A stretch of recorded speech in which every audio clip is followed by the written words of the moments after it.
Vitajte pri sledovaní televíznych novín. Dobrý večer. Učitelia štrajkujú aj naďalej.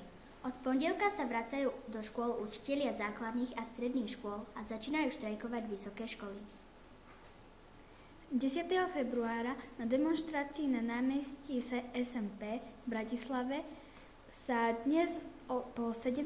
hodine stretli ľudia, ktorí podporujú požiadavky štrajkujúcich učiteľov a vyjadrujú svoju nespokojnosť so súčasným stavom školstva. Do nášho štúdia sme zavolali pani učiteľku Anu Benickú zo základnej školy v Trstenej. Vítajte. Dobrý večer. Ako to bude v nasledujúcich dňoch? Štafetu štrajku preberú vysoké školy. Štrajkujú vo vašej škole všetci učitelia? Nie, štrajkujú len učitelia na 2. stupni. Kvôli tomu je zatvorená škola. Ďakujem vám za vaše informácie.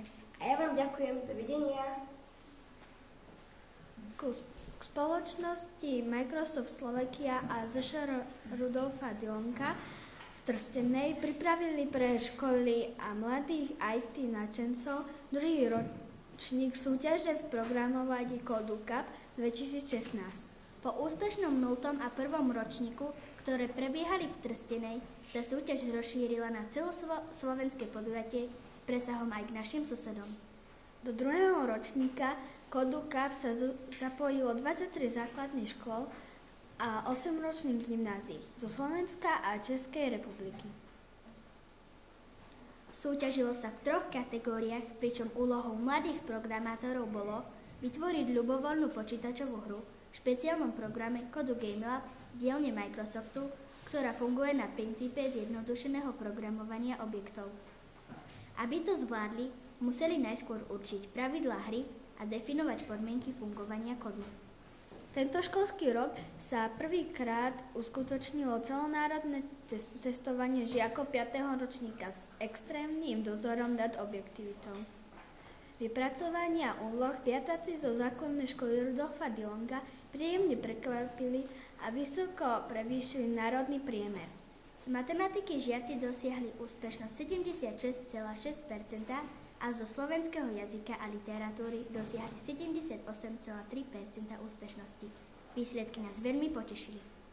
Veľkú zásluhu na tom mal pán učiteľ Martin Ragala, ktorý žiakov pripravoval na 1. stupni v 5. ročníku.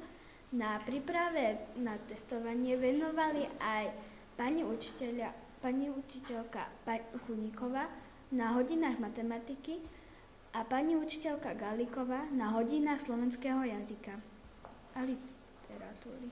Do štúdia sme pozvali piatačku Sáru Janotíkovú, ktorá sa testovania zúčastnila. Ahoj, Sára. Ahojte. Dalo sa ti testovanie náročné? Ani nie, zvládla som to v pohode.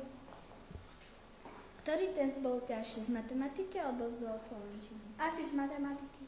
Čo si zobrala na občerstvenie, keď ste mali prestávku? Pri sebe som mala čokoládu a čaj. Čo by si odkázala budúcim piatákom? Je potrebná dobrá a svedomitá príprava a deň pred testovaním sa neučiť. Ďakujeme za rozhovor.